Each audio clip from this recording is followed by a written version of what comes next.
justification, sanctification, 칭의와 성화에 대해서 우리 공부 한번 해보도록 하겠습니다. 우리 기도하겠습니다. 하나님 아버지, 오늘 저희들 또 이렇게 모여서 하나님께서 예수님을 통해서 우리에게 주신 의로움, 칭의에 대해서, 그리고 또 구원받은 자들이, 칭의의 은혜를 입은 자들이 살아가는 성화에 대해서 우리가 그 상관관계를 성경적으로 살펴보기를 원합니다. 이 시간 하나님께서 함께 하시고 진리를 가르쳐 주셔서 저희들이 올바른 신앙의 길을 가게 하시고 또 잘못된 길에 빠지지 않도록 지켜 주시옵소서. 예수님 이름으로 기도합나이다. 아멘. 네, 우리 그 칭의와 성화를 칭의를 앞에 부분에서 다뤘는데 칭의와 성화를 같이 다루는 이유가 있습니다. 왜냐하면 성화 없는 칭의는 뭐가 되죠? 성화 없는 칭의, 그것은 도덕 불감주의, 그 이단에 빠질 수 있습니다. 나는 구원받았기 때문에 내 멋대로 살아도 돼. 물론 구원을 정말 받았으면 행함으로 구원을 이룰 수 없어요. 하지만 구원받은 사람이 자기 멋대로 살 수 없다는 것이 성경의 가르침입니다. 역으로 칭의 없는 성화, 그것은 율법주의고 종교가 되죠. 나의 행함으로 최종적으로 의를 얻겠다, 이따 설명하겠지만, 그래서 칭의와 성화는 뗄래야 뗄 수 없는 관계에 있다. 그래서 두 개를 함께 놓고 서로 관계를 우리가 한번 살펴보자. 그래서 먼저 칭의에 대해서 살펴보길 원한다. 칭의에 대해서. 여러분, 기독교인이 가장 중요하게 여기는 성경의 진리는 구원입니다. 구원에 관한 것이 가장 중요한 성경의 진리인데, 이 칭의라는 것은 구원받은 자들에게 주어지는 자격이라고 생각하시면 돼요. 자격. 하나님 앞에 설 수 있는 자격, 하나님께 받아들여질 수 있는 자격을 칭의라고 그런다. 그래서 하나님께서 주신 은혜의 선물이 칭의다. 그래서 이 칭의를 어떻게 얻습니까? 종교는 이 칭의가 나의 종교적인 열심, 그러니까 나의 행함을 통해서 주어진다고 가르치는 게 종교고, 기독교는 칭의가 언제 주어지죠? 기독교는 예수님을 믿게 되는 순간 우리에게 즉각적으로 주어지는 하나님의 은혜다, 선물이다. 그래서 행함의 결과가 아니고 하나님이 주시는 선물을 칭의라고 그런다. 그래서 십자가에서 여러분 105페이지 중간에 보시면은 주님은 우리의 죄를 대신 짊어지셨으며 또 당신의 의를 우리에게 거저 베푸셨다. 이것을 신학적인 용어로 전가라고 그런다. 영어로 imputation.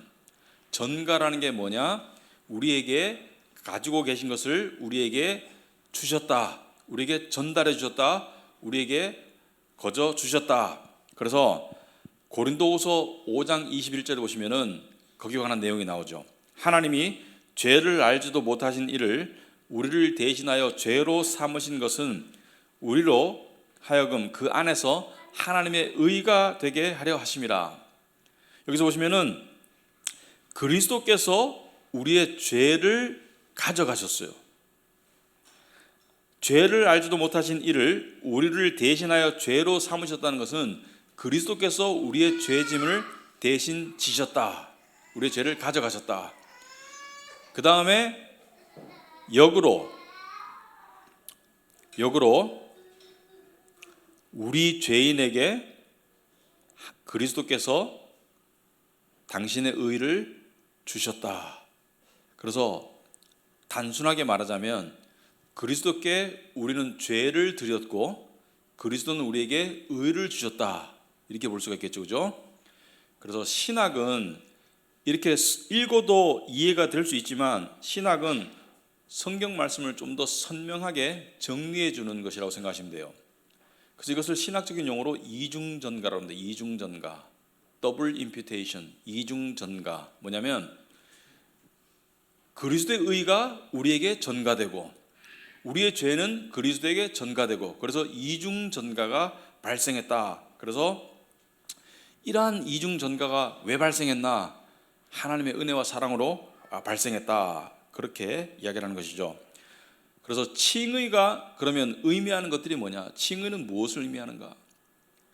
칭의를 얻는다는 것은 무엇을 의미하는가? 첫째는 법적으로 하나님을 재판관으로 봤을 때 법적으로 무죄 선고를 받는 게 칭의입니다.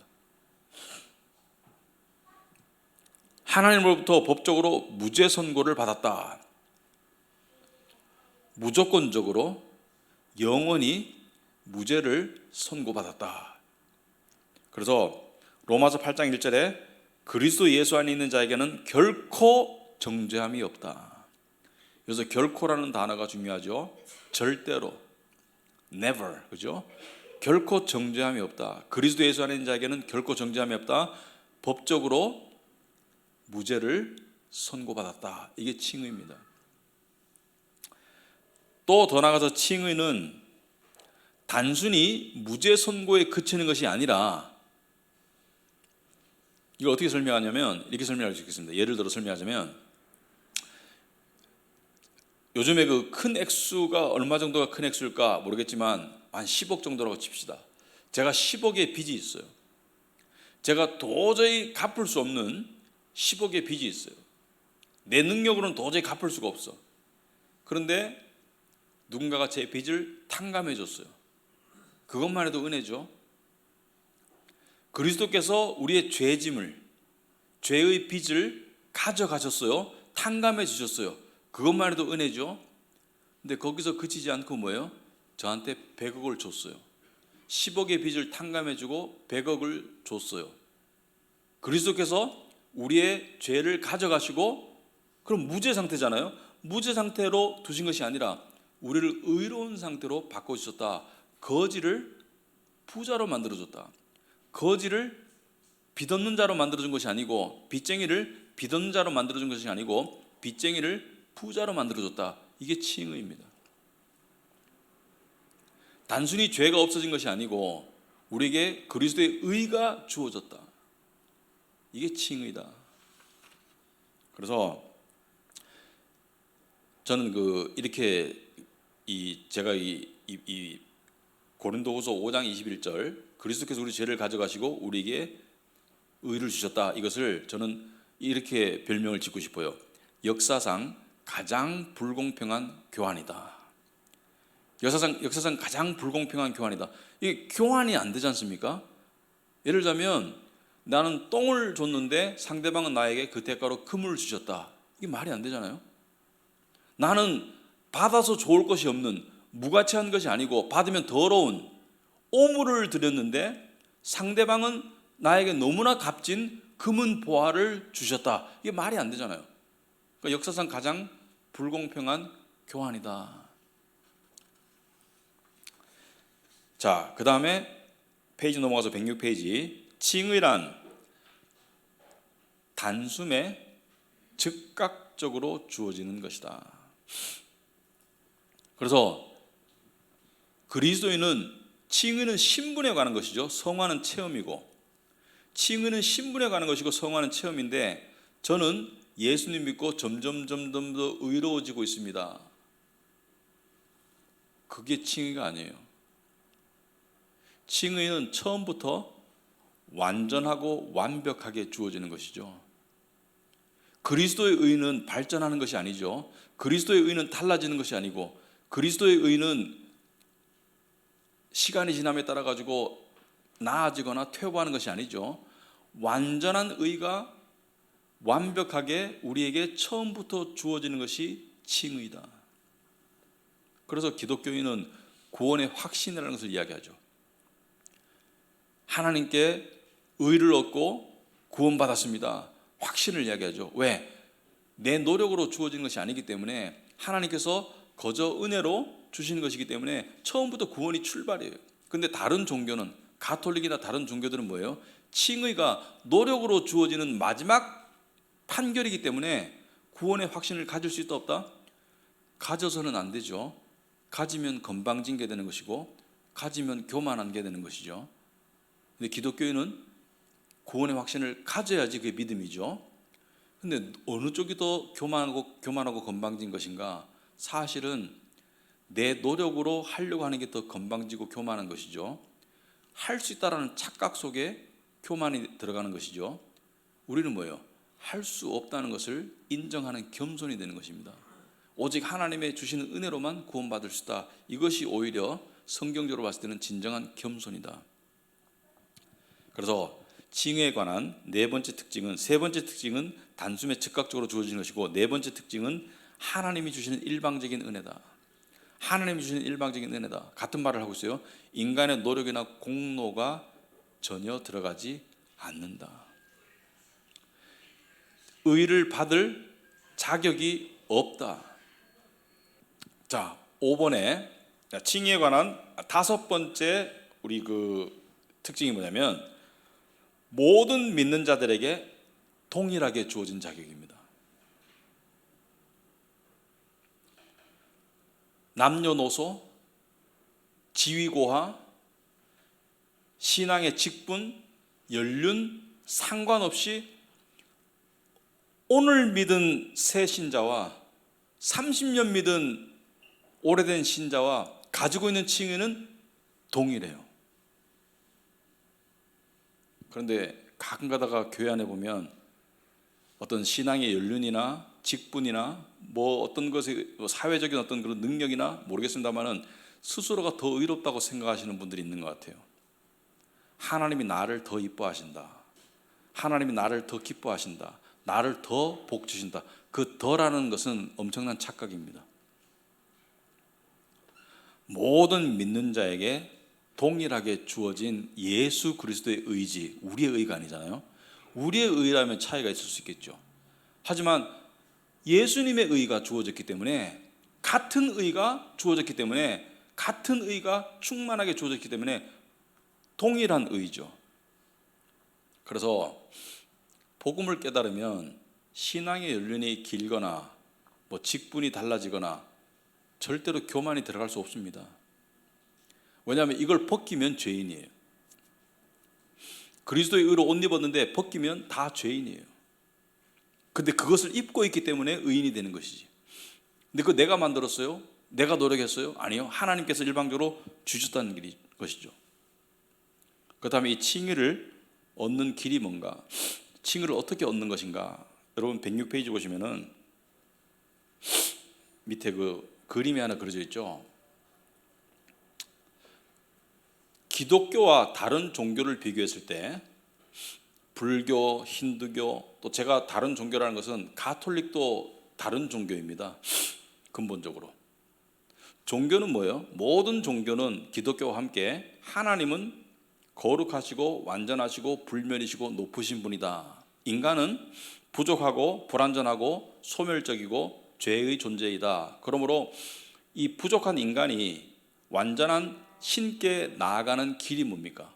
그것이 종교적인 열심이나 선행이나 고행을 통해서 종교인들이 가장 원하는 게 뭐예요? 종교인들이 가장 원하는 게 뭐예요? 이 세상에서 복받고 그 다음에 천국 가는 거예요. 불교에서는 극락이라고 그러죠. 요즘에는 스님들도 천국이라는 단어를 쓰세요. 왜냐하면 극락이라는 단어보다는 천국이라는 단어가 더 와닿기 때문에. 부처님 믿고 천국 가자. 가톨릭도 뭐예요? 열심히 신앙생활해서 천국 가자. 지옥 가지 말고 최소한 연옥은 가자. 그래야 천국 갈 기회가 생기니까. 모든 종교는 뭡니까? 내 노력으로 하나님의 마음을 얻으려고 하는 것이다.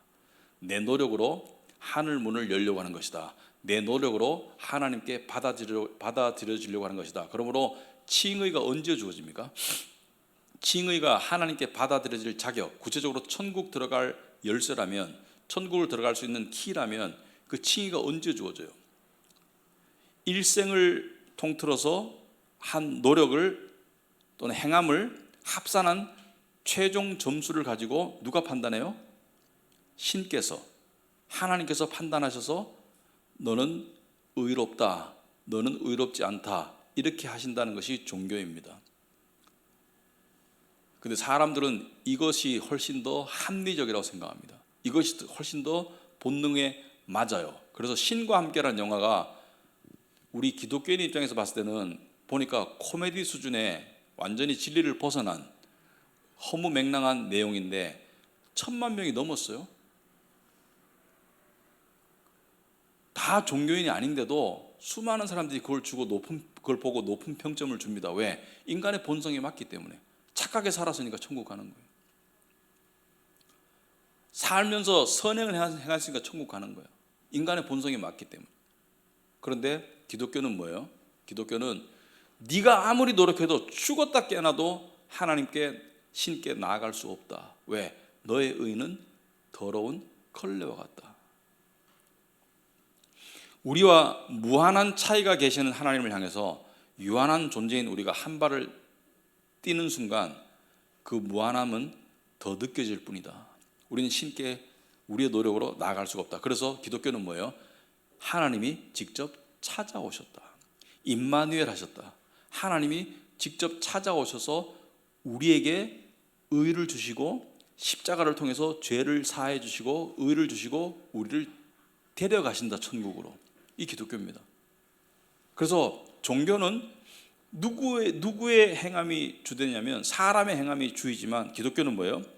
하나님께서 우리에게 찾아오셔서 우리에게 의를 주시고 우리를 천국으로 데려가신다. 이게 우리가 믿는 것이죠. 근데 가톨릭도 예수님을 믿는 믿음을 부인하진 않죠. 근데 예수님 믿고 그것은 기본이고 뭘 해야 돼요? 미사 참석, 세례, 성찬, 선행, 고행, 이걸 합산한 점수로 나중에 판단되는 거니까 결국 예수님은 그냥 밑자리고 누가 결정하는 거예요? 사람의 행함이 결정하는 거예요. 결국 기독교를 종교로 만든 게 가톨릭인 거예요. 그런데 우리 기독교는 그렇지가 않죠. 기독교는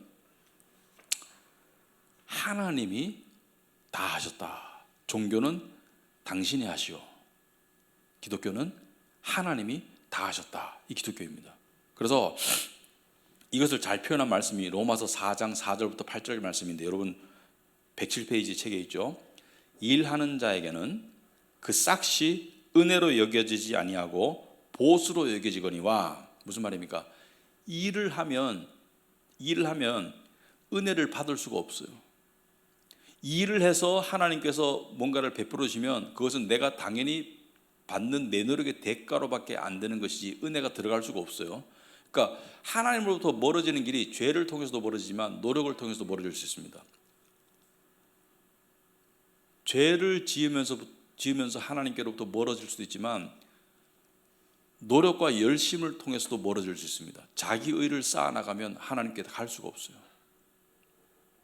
그럼 우리는 노력 안 하나? 이게 성화 부분에서 다루겠습니다. 지금은 잠깐 칭의를 다루고 있기 때문에 이 설명으로 만족하시기 바라고요. 내가 열심을 내서 하나님께 나가려고 할수록 하나님께 못 가요. 은혜가 들어갈 자리가 없습니다.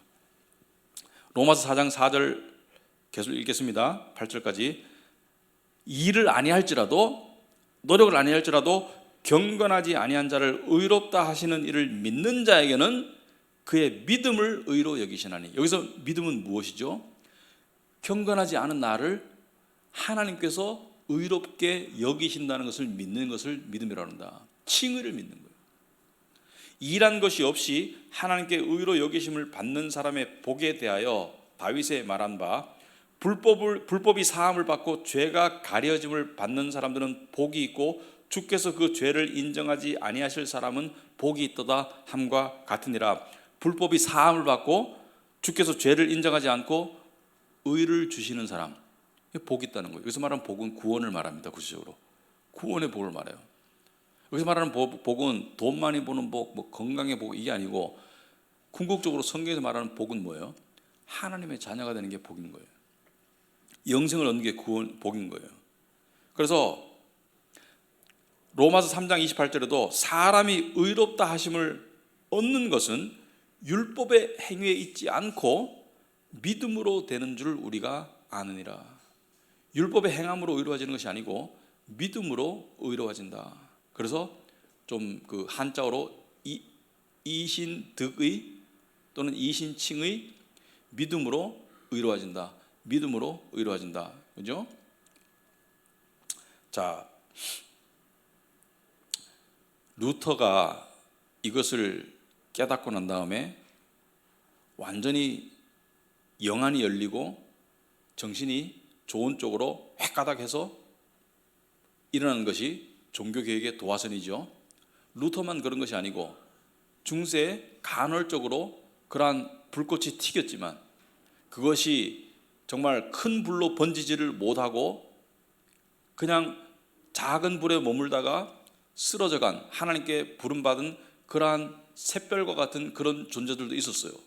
잔 허스라든지 틴데일이라든지 그런 분들이 있었지만 루터나 켈빈이나 지빙글리나 이런 사람들의 이 복음에 대한 깨달음, 그 깨달음을 통해서 복음이 재발견되고 성경의 진리가 다시 재발견되고 그런 종교 개혁이 있었죠. 그때 루터의 이야기를 한번 들어보세요. 루터의 이야기를.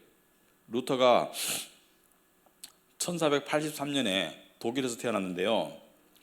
이 루터는 이 가톨릭 사제였기 때문에 루터의 머릿속에는 하나님께 받아들여지는 천국 가는 하나님께 인정받는 칭의의 길이 어떻게 주어지냐면 예수님을 믿는 믿음을 바탕으로 뭘 해야 돼요?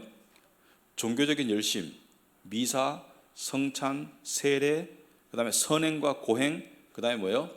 고해성사, 그죠? 죄를 신부에게 고백하는 거. 이런 노력을 해야지 하나님께 인정받는다는 그 가톨릭의 그 교리가 꽉 들어있었기 때문에 루터는 거기에 대해서 엄청난 열심을 냈던 사람입니다. 루터는 베드로와 같은 그런 성격의 사람입니다. 성격이 불같고 굉장히 추진력이 강하고 이런 사람이었어요. 켈빈은 요한과 같은 사람이에요. 좀 조용하고 사색적이고 비상하고. 그런데 어쨌든 루터는 온갖 노력을 다했습니다. 그러니까 뭐 사제니까 미사 참석하고 이건 당연하고 뭐 선행과 고행과 고해성사 온갖 노력을 다했는데 이 일설에 의하면은 전해들이 일화에 의하면은 루터의 담당 신부가 있었는데 고해성사를 하루에 5번 6번 하러 오는 거예요. 담당 신부가 바쁜데 루터가 고해성사는 많으면 하루에 한 번, 뭐 일주일에 한 번 이 정도 하면 되는 건데 하루에 5번씩 찾아오니까 루터 보고 이렇게 말했죠. 제발 좀 그만 찾아와라. 중요한 일 안 하면 오지 마. 중요한 죄를 안 지었으면 오지 마. 루터는 뭐 죄를 많이 지었다기보다는 생각나는 죄가 있으면 다 와가지고 고해성사를 했는 거예요. 왜 그랬을까요? 그 길이 의를 얻는 길이라고 생각했기 때문에 엄청나게 노력을 했는데 어느 날 루터가 깨달았죠. 이 길은 아니구나. 나는 이렇게 열심히 노력하면 사랑의 하나님을, 은혜의 하나님을 만날 줄 알았는데 점점 더 차가운 하나님만 보게 되는구나. 깨달은 거예요. 하나님께 가까워지기는 그냥 멀어지고 하나님이 따뜻하게 느껴지기는 그냥 차가워지고 사랑의 하나님이 아니라 진노의 하나님만 자꾸 보이는 거예요. 왜? 자기 죄가 자꾸 보이니까. 그럴 때 루터가 로마서를 공부합니다. 그 자기가 몸담고 있던 그 대학의 옥탑방에서, 옥탑방 알죠? 성에 있는 그 성문 앞에 있는 위에 있는 높은 방, 옥탑방에서 이 당시에 그 루터가 성경책을 가지고 있지 않았어요. 활자로 찍어낸 성경이 아니고 라틴어로 쓰여진 성경 있잖아요. 두꺼운 책, 도서관에 있는 책을 빌려서 읽을 당시인데 그때는 성경이 외국어로 번역되지 않았죠. 번역하면 죽였어요. 교황 그 가톨릭에서 성경을 번역하면 엄청난 죄로 취급해서 죽였습니다. 그래서 틴데일이 성경을 영어로 번역했다 죽었잖아요. 순교했잖아요. 번역하면 안 돼요. 그래서 라틴어로 성경을 읽다가 로마서에서 오직 의인은 믿음으로 말미암아 살리라 이 말씀을 통해서 행함이 아니고 믿음으로 의가 주어진다는 것을 깨달았다. 그리고 하나님의 은혜를 깨달았다. 그리고 루터가 확 변했는 거예요. 자기가 지금 이때까지 몸담고 있던 그 세계 속에서 나는 예수 믿는 믿음을 바탕으로 인간의 노력을 통해서 의가 마지막으로 주어지는 하나님의 판결인 줄 알았는데, 그래서 final justification, 마지막에 주어지는 하나님의 판결인 줄 알았는데 믿음으로 지금 얻을 수 있는 것이라는 것을 깨달은 거예요. 내가 그토록 노력해도 안 되는 그것이, 노력할 필요 없이, 노력과는 상관없이 노력해도 안 되는 그것이 지금 믿음으로 주어진다는 것을 깨닫고 루터는 그냥 있을 수가 없었죠. 그래서 불같이 일어나서 95개조의 반박문을 붙이고 종교개혁의 도화선이 된 것이죠. 자, 그렇다면 우리가 성경에서 말하는 칭의, 믿음으로 주어지는 의와 다른 종류의 의는 어떤 것들이 있나? 이 다른 종류의 의는 진짜 의가 아니고 인간이 가지고 있는 인간적인 의로움인데 하나님 앞에서는 아무런 소용이 없습니다. 천국 가는 데는 아무런 도움이 안 되는, 오히려 천국으로부터 멀어지게 만드는 가짜 의. 여러분이 예를 들어서 고급 롤렉스 시계가 있는데 여러분이 가짜 롤렉스 시계 차고 있다는 것을 아는 순간 여러분을 좀 높게 봐줄 사람은 없죠. 그건 가짜니까. 근데 이 복음을 통하여서 주어지는 의와 다른 가짜 의는 어떤 게 있나? 첫째는 종교적인 의가 있다. 종교적인 의가 뭐예요? 종교 생활을 열심히 해서 오래 해서 쌓아 올리는 의. 한국 교회도 그런 의가 많습니다. 나는 새벽 제단을 쌓는 사람이야. 그런 말 자체를 하지 마세요.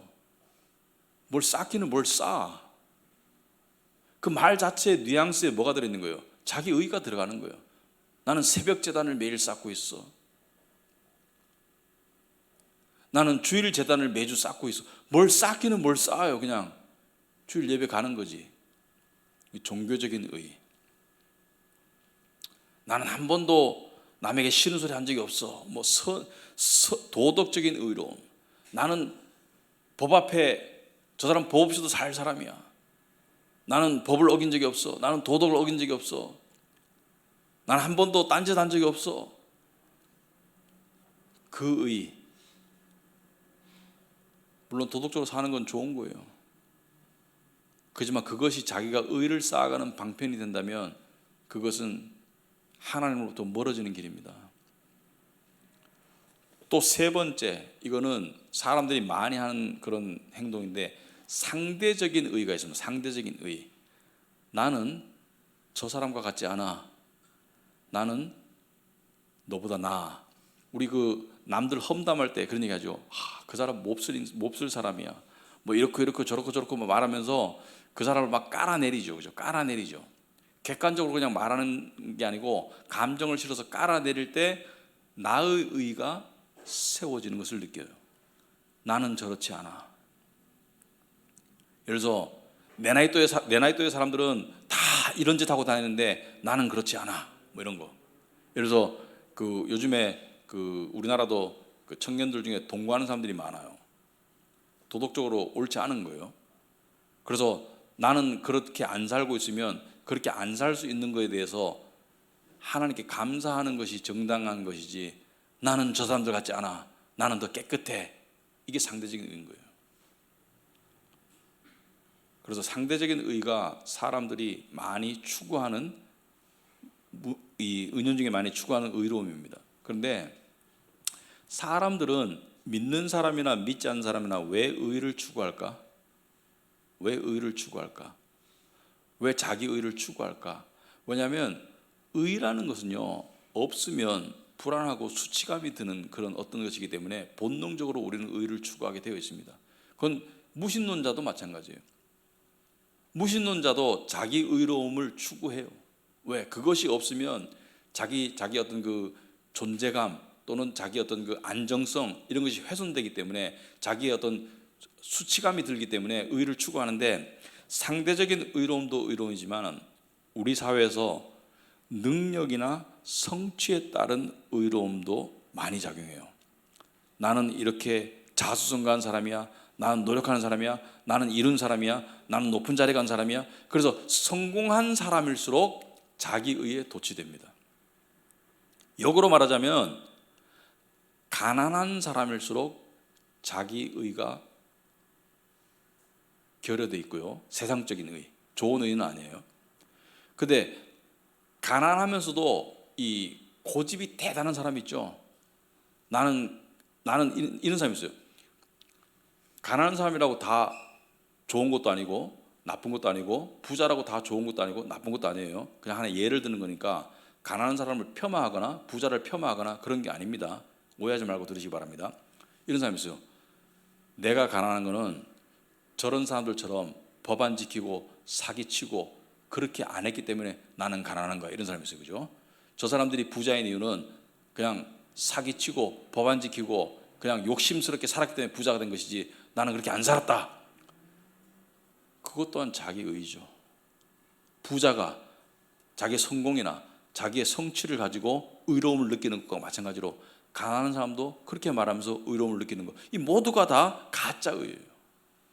진짜 의는, 하나님 앞에 받아들일 수 있는 진짜 의는 예수님을 통해서 주어지는 것밖에 아니다. 이것이 칭의다. 그 다음에 성화는 뭐냐? 성화라는 것은 하나님께서 칭의를 준 믿는 자들을 점진적으로 변화시켜 나가시는 구원을 말한다. 그래서 구원을 세 단계로 볼 때 칭의의 단계가 있고요. 가장 먼저. 그 다음에 칭의와 함께 시작되는 성화의 단계가 있고요. 성화의 종착역인 영화의 단계가 있습니다. 그 영화의 단계는 천국에 가서 이루어지는 것이고, 칭의는 믿는 순간 이루어지는 것이고, 성화는 뭐예요? 중간에 이 땅에 성도로서 살면서 이루어가는 게 성화인데, 칭의는 일방적인가요? 쌍방적인가요? 칭의는 하나님께서 일방적으로 하시는 거예요. 영화도 하나님께서 일방적으로 하시는 거예요. 성화는 쌍방적이죠. 하나님이 주도하시지만 인간의 순종과 열심이 들어갈 수 있는 것이죠. 이거를 구별 못하면 안 됩니다. 예를 들어서 성경 말씀 중에 항상 복종하여 두렵고 떨림으로 너의 구원을 이루어라, 이렇게 딱 듣고 난 다음에 이 구원이라는 단어를 천국 가는 것으로 해석한다면, 두렵고 떨림으로 너의 구원을 이루어라? 그럼 내가 이루어야 되는 것인가? 종교 모드로 들어가면 안 되겠습니다. 여기서 말하는 구원은 구원의 영역 중에 뭘 말하는 거예요? 두렵고 떨림으로 이룰 수 있는 구원은 성화의 구원을 말하는 거예요. 칭의의 구원을 말하는 게 아닙니다. 이걸 헷갈리면 안 돼요. 그래서 어떤 사람들은 칭의와 성화를 구별을 잘 못해요. 그러면은 이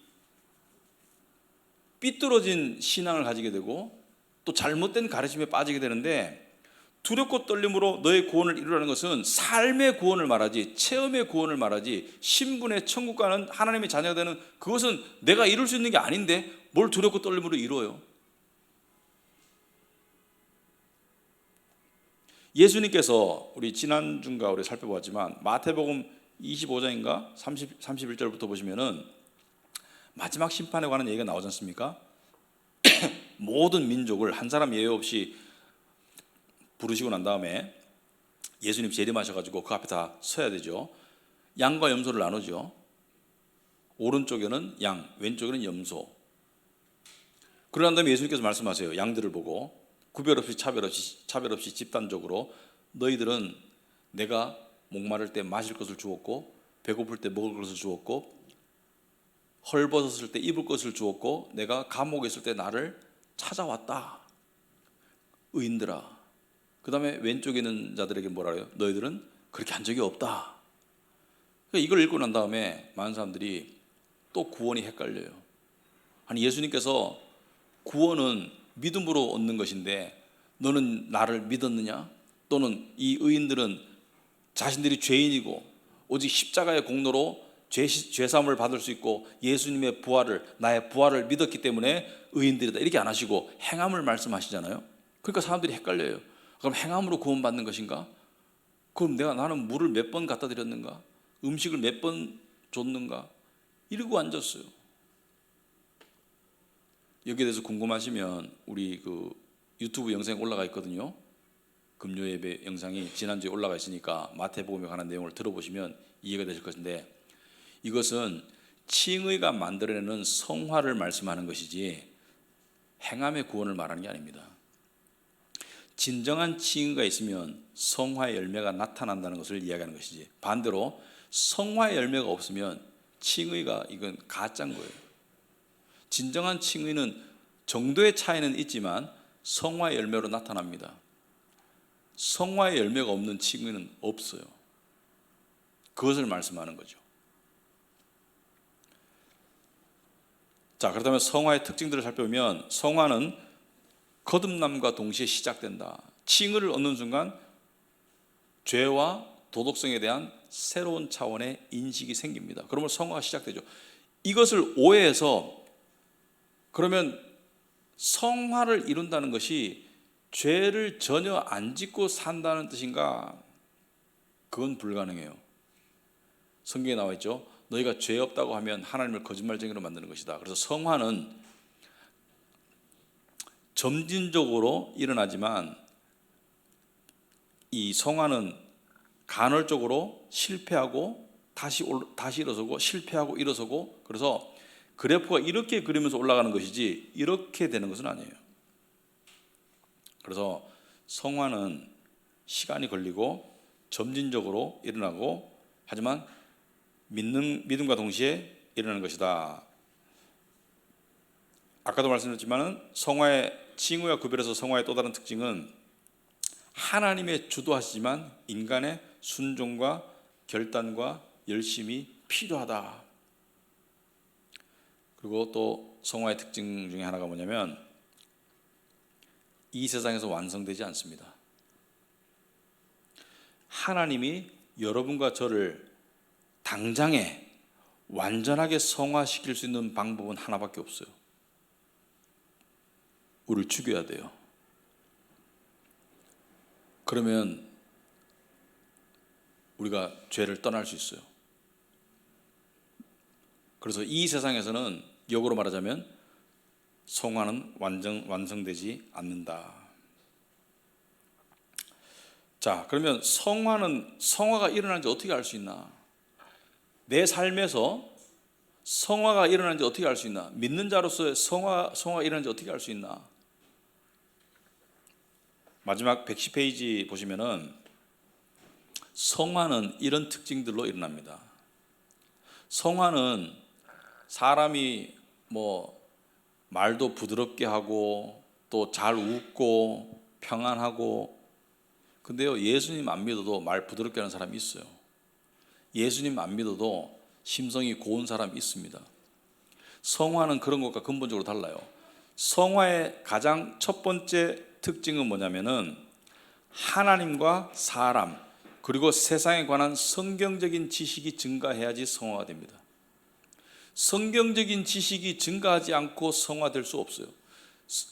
성경적인 지식이 증가하지 않고 성화한다는 것은 마치 이것 같아요. 나는 영양식을 안 먹는데 근육을 키우겠다. 영양식을 안 먹는데 근육을 어떻게 키워요?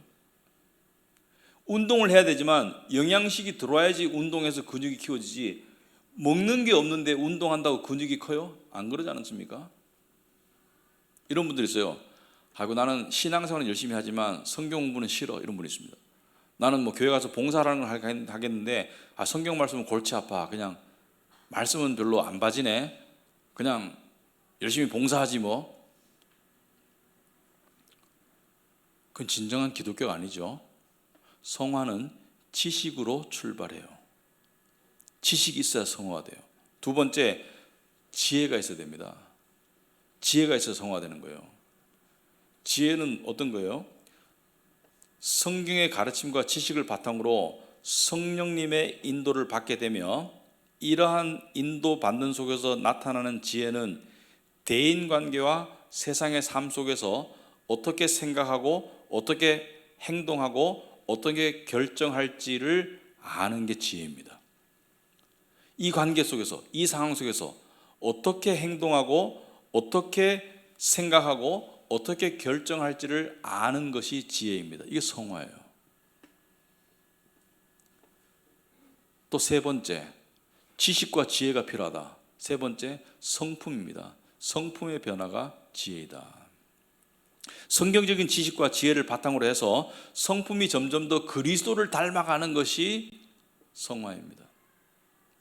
근데 이 성품이라고 말할 때 우리는 구체적으로 뭘 말하는가? 그리스도를 닮아가는 성품이라는 것이 구체적으로 뭘 말하는가? 저는 가장 핵심은 인내라고 봅니다. 인내, 참을성.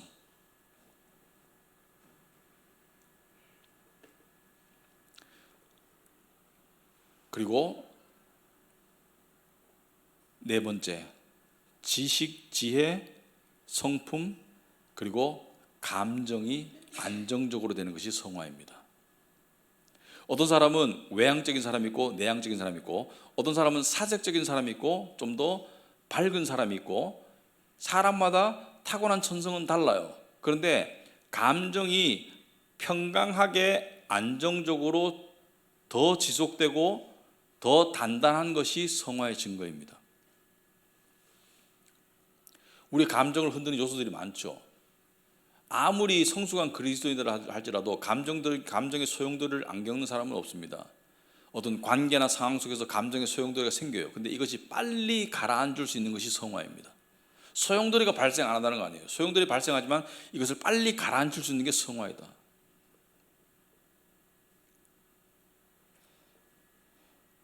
그래서 성화를 이루어나가는 사람은 성경적이면서 긍정적으로 변하게 되어 있습니다. 여기서 말하는 긍정적이라는 것은 나는 할 수 있어, 세상은 밝아질 거야, 이런 것이 아니고, 여기서 말하는 긍정은 뭐예요?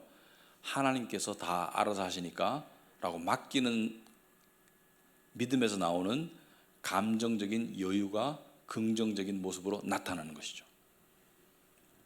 제가 목회하면서 스트레스를 별로 안 받아요. 근데 왜 그런가 생각하면 하나님을 믿고 맡기는 믿음으로 하기 때문에 그런 것 같아요. 하나님이 하시는 건데, 하나님이 하시는데 내가 시키는 대로 열심히 하면 되지. 하나님이, 우리 노래도 있잖아요. 가라고 하면 가고, 멈추라고 하면 멈추고, 앉으라고 하면 앉고, 일어나라고 하면 일어나고, 이게 제가 할 일이지. 이렇게 생각하니까 감정적인 안정이 주어집니다. 왜? 하나님 믿는 믿음은 어디서 왔어요? 지식에서 왔어요. 그 지식을 가지고 이렇게 생각할 수 있는 지혜도 말씀에서 왔어요. 그러니까 지식과 지혜가 들어오니까 성품이 조금씩 달라져요. 그래서 모든 진정한 변화는 하나님께 돌릴 영광이지 내가 잘나서 만든 것이 아니다. 그래서 갈라디아서 5장 22절 23절에 오직 성령의 열매는, 성화에 대해서 이야기하죠. 사랑과 희락과 화평과 오래 참음과 자비와 양선과 충성과 온유와 절제니 이 같은 것을 금지할 법이 없느니라. 여기 방언이란 말이 있어요, 없어요? 성화의 증거로 없어요. 신유라는 말이 있어요, 없어요? 없습니다. 여기 나온 거는 전부 다 내적인 성품에 관한 거예요. 절제도 성화의 일부입니다. 나는 스마트폰 한번 들어가면 절제가 안 되고 1시간, 2시간 거기 머물러. 이것도 성화가 필요한 부분이에요. 오늘 많이 성화가 필요한 부분이에요. 충성도 성화의 일부고요. 여러분들이 이 교회에서 섬기는 속에서 성화의 열매들이 나타나겠죠. 그 다음에 또 도덕성이 높아집니다. 그래서 작은 거짓말에도 민감해지고요. 왜? 성령께서 우리에게 알려주시니까. 세상 사람들은 그냥 넘어갈 일도 잘 못 넘어가는 것이 성화를 하는 사람들의 나타나는 특징 중에 하나예요. 세상 사람들은 남이 안 보면 내가 원하는 대로 내 이득대로 하는 것이 세상 사람이지만, 예수 믿는 사람은 그게 잘 안 돼요. 점점. 그게 성화의 특징이다. 그리고 마지막으로 자기 중심성을 벗어난다. 이게 성화입니다. 자기 중심성이 죄의 가장 깊은 뿌리예요. 이거는 믿거나 안 믿거나 다 똑같아요. 다 자기 중심성을 가지고 있는데, 성화가 두드러진 사람은 어떤 특징이 나타나면 자기를 은혜롭게 망각할 줄 압니다. 뭐 나에 대한 어떤 그 초미의 관심사들이 점점 더 희석되고 줄어들어요. 왜? 자기를 망각할 수 있는 은혜가 있으니까. 그래서 공동체를 생각하고 상대방을 배려하고 가족 속에서도 섬기려고 하고, 이것이 성화예요. 그래서 성화가 되는 사람은 신앙의 확신은 단단하지만 자기 아집은 없어야 돼요. 자기의 어떤 인간적인 아집과 고집은 성화의 걸림돌입니다. 그래서 성화가 되는 사람은 점점 더 자기 이야기나 자기 자랑이 줄어듭니다.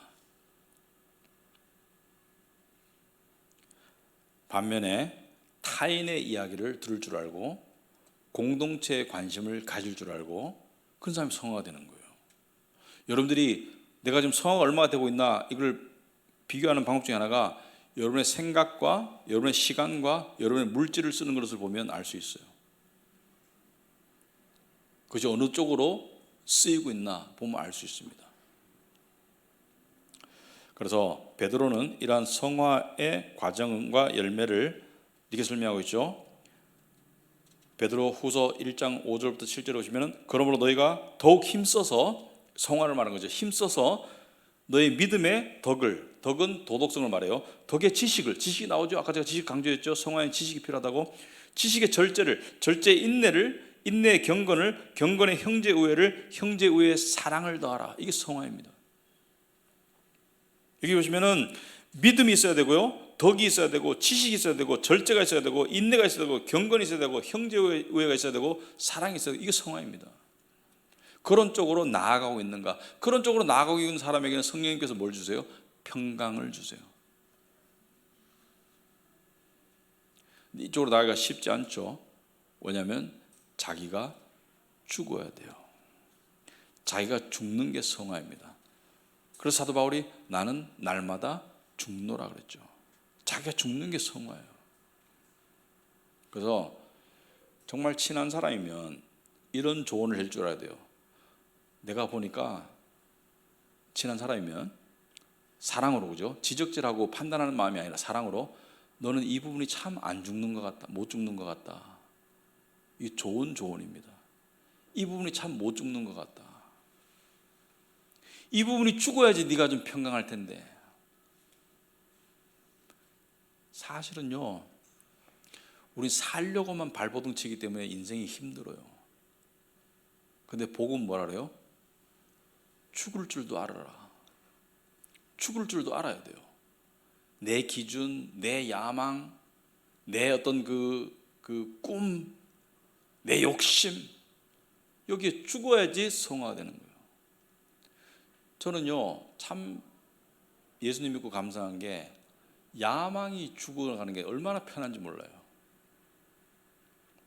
야망이 죽어간다는 것이, 저는 옛날에 야망을 놓치면 그것은 인생이 아니다, 뭐 이런 생각을 가지고 살았는데, 야망이 죽는다는 게 얼마나 감사한 일인지 몰라요. 그리고 야망은 헛된 게 많아요. 그래서 성경은 야망 자체를 내놓으라는 게 아니고, 야망을 뭐예요? 그리스도를 닮아라, 이게 야망이에요. 그리스도를 닮아라. 그게 성화의 핵심이라고 생각합니다. 그리스도처럼 인내할 것인가? 여러분, 예수님이 활짝 웃으셨다 이런 거 봤어요? 예수님이 미소를 머금으셨다 이런 거 못 봤잖아요. 우리 성화를 행복과 착각, 세상적인 행복과 착각하는데 착각하지 마시고, 예수님의 성화의 엑기스는 뭐예요? 참으심이죠. 오래 참으심. 그게 성화입니다. 자, 결론적으로 칭의와 성화의 상관관계를 요약하자면, 칭의는 성화의 출발점이다. 칭의와 성화는 서로 뗄 수 없는 관계이다. 성화를 무시하고 칭의만 강조하면 구원파와 같은 도덕 불감증에 빠지게 되고, 칭의를 모르고 성화만을 추구하면 율법적인 종교가 됩니다. 기독교는 칭의와 성화가 함께 있는 것이고요, 칭의는 법적인 선언이고요, 성화는 체험의 과정입니다. 칭의는 전적으로 하나님이 하시는 일이고, 성화는 하나님의 주도 아래서 인간이 협조해야 되는 거예요. 순종해야 되고 인간이 노력해야 되는 거예요. 칭의는 단번에 영원히 동일하게 주어지지만, 성화는 점진적으로 이루어지는 것입니다.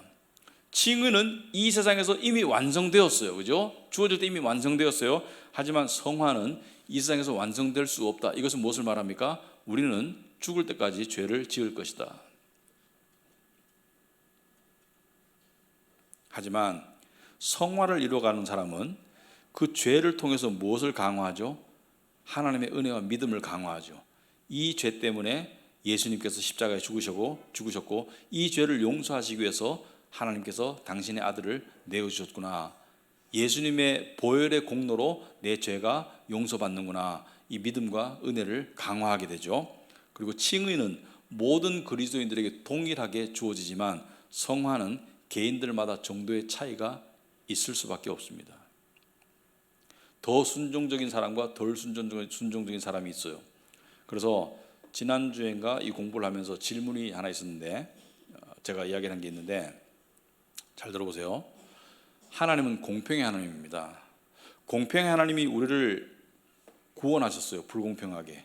왜냐하면 예수님을 불공평하게 십자가에 죽게 하셨기 때문에 우리를 구원하셨어요. 근데 구원받은 우리가 어떻게 살아가느냐에 따른 하나님의 심판이 있습니다. 그래서 심판은 천국과 지옥의 심판이 있는데, 천국 가는 성도들도 믿는 자들도 하나님께 심판을 받아요. 상급의 심판을. 그럼 누가 물어요? 천국 가면 그럼 상급이 다르냐? 다릅니다. 그럼 누가 이렇게 말해요? 그럼 어떻게 천국이냐? 거기서 차이가 있으면은 더 영광스러운 사람이 있고 덜 영광스러운 사람이 있고, 그러면 거기도 차등이 있는 불공평한 사회가 아니냐? 저도 다는 모르겠습니다. 하지만 조나단 에드워드, 미국의 그 종교 그러니까 기독교 대부흥 대각성을 이루었던 조나단 에드워드가 천국 가면 이 세상에서의 성화의 정도에 따른 상급이 다르다. 그건 성경이 분명히 말하는 진실이다. 하지만 천국에서 그 어느 누구도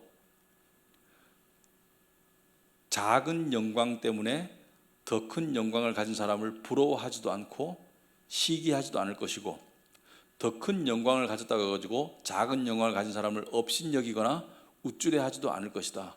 천국은 그런 곳이 아니다. 이렇게 정의를 내렸는데, 더 이상 가는 정의는 제가 찾을 수가 없습니다. 아무튼 가봐야 알겠죠. 그래서 예수 믿는 저와 여러분이 칭의의 은혜를 감사하면서 성화를 열심히 이루어가는, 그러니까 우리는 그냥 푯대 없이 나가는 자들이 아니고, 우리의 푯대가 뭐예요? 우리의 푯대가 예수 그리스도예요. 예수 그리스도를 바라보시고 성화의 도구로 사용되어지고 있는 여러 가지 상황과 관계들이 있죠. 여러분이 제가 지금 종이 드리고 쓰라고 하면 다 쓸 수 있을 거예요. 뭐 내 남편, 뭐 내 아내, 내 자식, 뭐 내 직장 상사, 뭐 명단을 적을 수 있을 것입니다. 또는 이 상황, 이 어려움, 뭐 이 몸의 고통, 모르겠어요. 근데 크게 보면 하나님께서 쓰시는 성화의 도구들이다. 우리가 없앨 수 있는 문제들은 없애겠죠. 그러나 못 없애고 어쩔 수 없이 붙여야 되는 부분들은 뭐예요? 성화의 도구들입니다. 100% 성화의 도구들입니다. 그러므로 그것을 통해서 하나님께서 우리를 만들어 가신다. 그렇게 보시면 되겠습니다. 기도하고 마치겠습니다. 하나님 아버지, 참으로 감사합니다. 오늘 저희들 또 칭의와 성화에 대해서 공부했는데, 이것이 그냥 지식으로 그치는 것이 아니라 우리의 삶에 적용되어서 우리가 신앙생활을 정말 사도 바울처럼 푯대 없는 그런 것이 아니라 푯대를 향하여 나아가는 저희들 될 수 있도록 주님 도와주시옵소서. 점점 더 그리스도를 바라보게 하시고 그리스도를 닮아가게 하시고, 우리의 삶 가운데 주어지는 사용하시는 하나님께서 은혜롭게 사용하시는 여러 가지 성화의 도구들을 우리가 분별할 수 있도록 하시고, 그 안에서 그리스도의 인내를 닮아가고 그리스도의 사랑을 닮아갈 수 있도록 주님 도와주시옵소서. 예수님 이름으로 기도합나이다. 아멘.